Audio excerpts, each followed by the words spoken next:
In Malaysia, the TIV for the automotive industry is around 600,000 cars a year, but less than 10% of them are from electrified vehicles.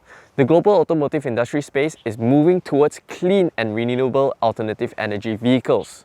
But we are still stuck here with the capacity to think we can make flying cars. As we debate over what's the definition of a flying car, I've flown all the way to China, the world's largest market for electric vehicles, to test drive the world's best-selling EV, the Tesla Model 3. Log on to Wapcar.my for the latest reviews, comparisons, and car prices to help you find your perfect car. And don't forget to click on the subscribe button. Although Tesla markets their Model 3 as the most affordable Tesla ever made, it's priced and positioned in the same league as a Mercedes-Benz C-Class and BMW 3 Series, so not exactly the most affordable option out there. So I guess Elon Musk and I live in completely different worlds. In pictures, the Model 3 looks a little bit disproportionate, a little bit small to me. But after seeing it in person, I've completely changed my mind. It does look like a mini Model S. Really nice, really sporty. Up front, you get a full enclosed bumper. I really like the LED headlamps, it looks very cute.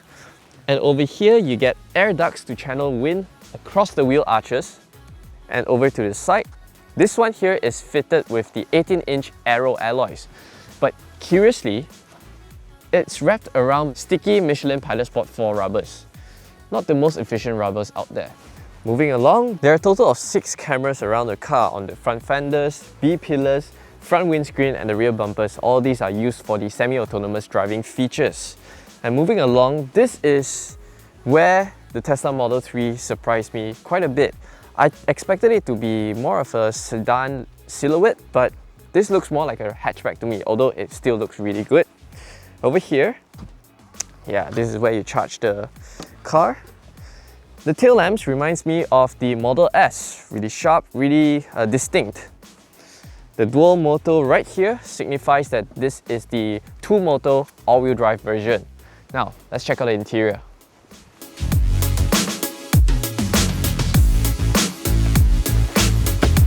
Every time I get into the Model 3, I just can't get used to the amount of minimalism in here. There's absolutely zero physical buttons on the dashboard. There's no climate control buttons, there's not even your hazard light is here. Your hazard light is positioned all the way up here. This level of minimalism is just really bizarre for a Malaysian like me. On the center here, you have a 15-inch touchscreen infotainment system. Well, I call it infotainment system, but it's a lot more than that. It controls your main car functions, it tells you your charging, it even helps you open up the boot and the frunk, all through the center screen.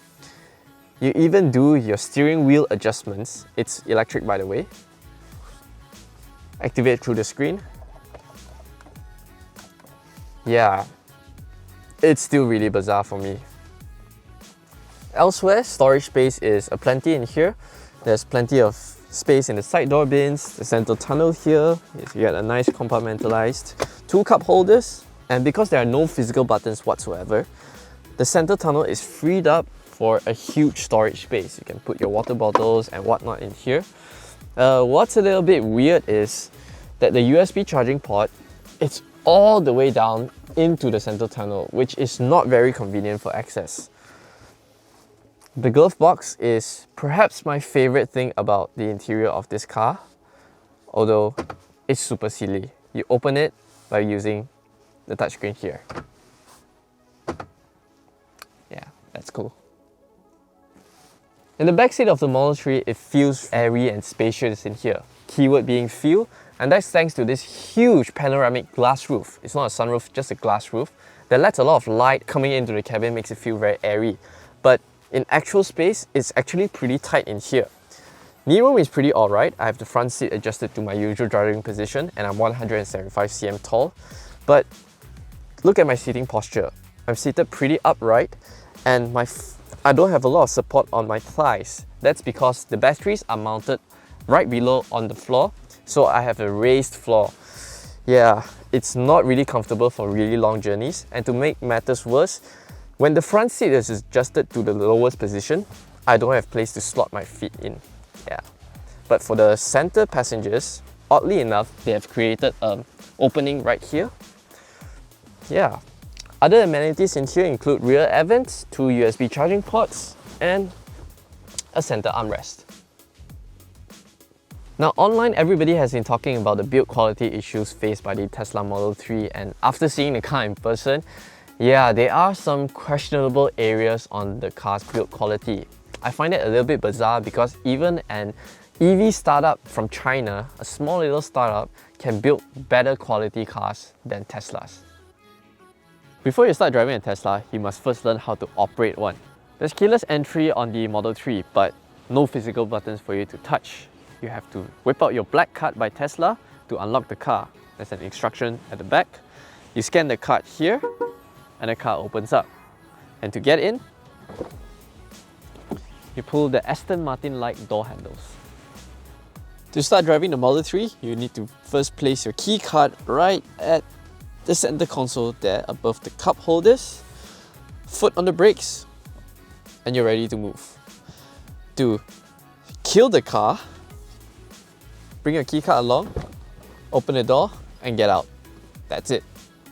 There are two ways to open the doors onto the Model 3. There's an electronic button here. You press once, and the door opens. There's also a manual latch right down here that you pull to open.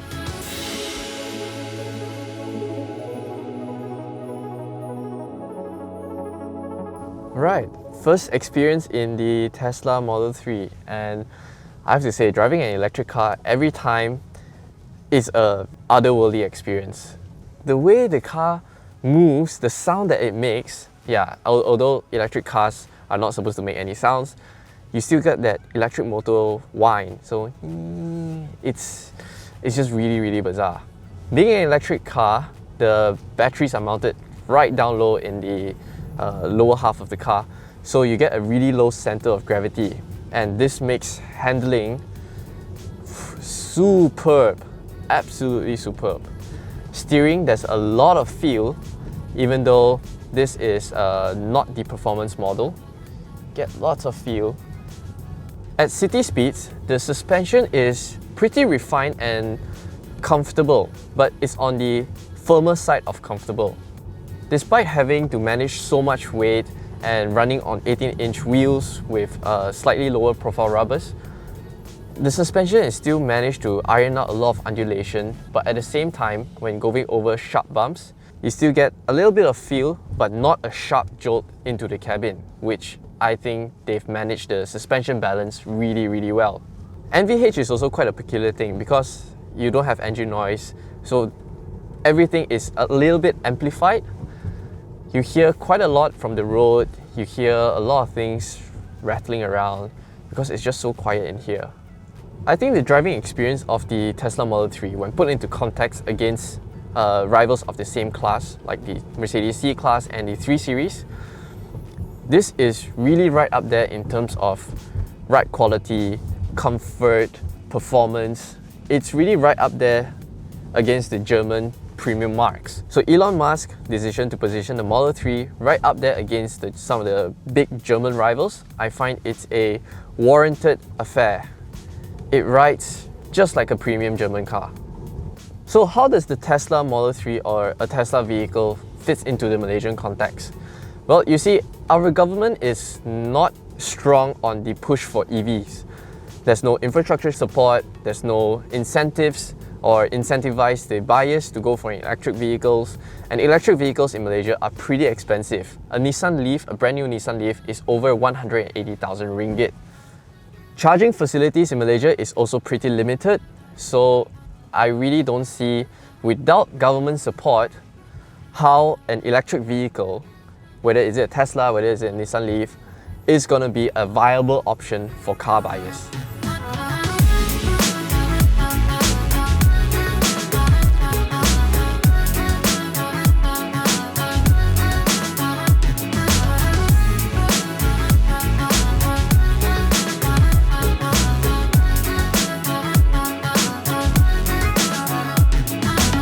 So what can I sum up after driving the Tesla Model 3? Well, the driving experience was surprisingly like a Mercedes-Benz or BMW. That was something I completely did not expect.